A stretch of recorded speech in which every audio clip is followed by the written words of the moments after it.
Avez-vous déjà pris le temps de regarder le bout de vos doigts? De vraiment les observer. Ce que vous y trouverez, c'est un motif de minuscules crêtes tourbillonnantes en boucle et tout à fait fascinantes. Ce sont vos empreintes digitales, et elles vous sont absolument et entièrement propres. Parmi les milliards de personnes qui ont vécu, personne n'a eu un ensemble exactement comme les vôtres. Pas même un jumeau identique ne partage vos spirales complexes. Vos empreintes sont un événement unique dans l'univers. Une signature née avec vous, et qui disparaîtra avec vous. Pourtant, on les presse négligemment sur nos écrans, chaque jour.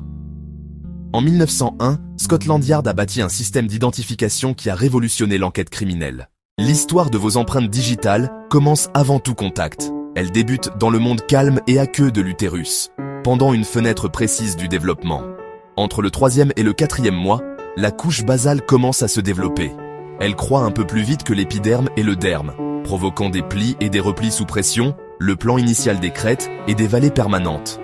Le processus mêle génétique prévisible et un hasard irrépétable. Vos gènes donnent la tendance, boucle, spirale ou arche. Mais l'utérus impose 1000 micropressions uniques.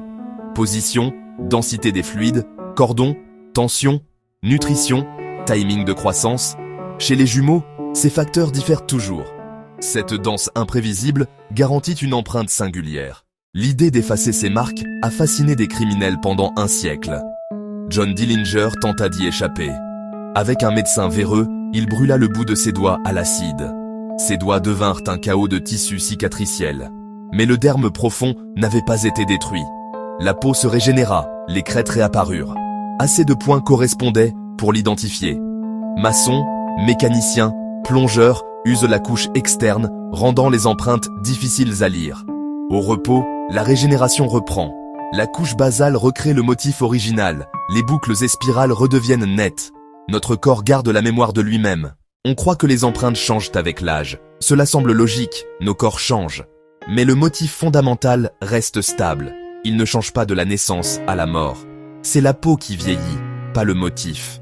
Collagène et élastine diminuent, rendant l'impression plus floue. Le capteur manque de contraste, pas d'identité.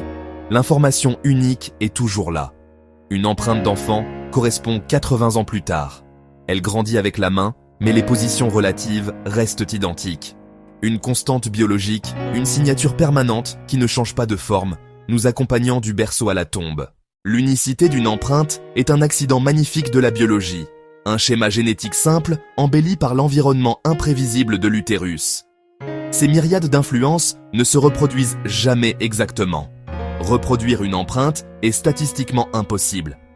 Un chaos organisé créant une individualité absolue. Ce minuscule motif est votre sceau personnel, infalsifiable, une marque de votre existence singulière. Fondement de la science médico-légale, depuis plus d'un siècle, elle confond coupables et protège innocents. Aujourd'hui, elle sécurise nos vies numériques, déverrouille nos téléphones, accède à nos comptes et vérifie nos identités d'un simple toucher. Au bout de vos doigts, une carte de votre individualité, preuve qu'il n'y a personne comme vous.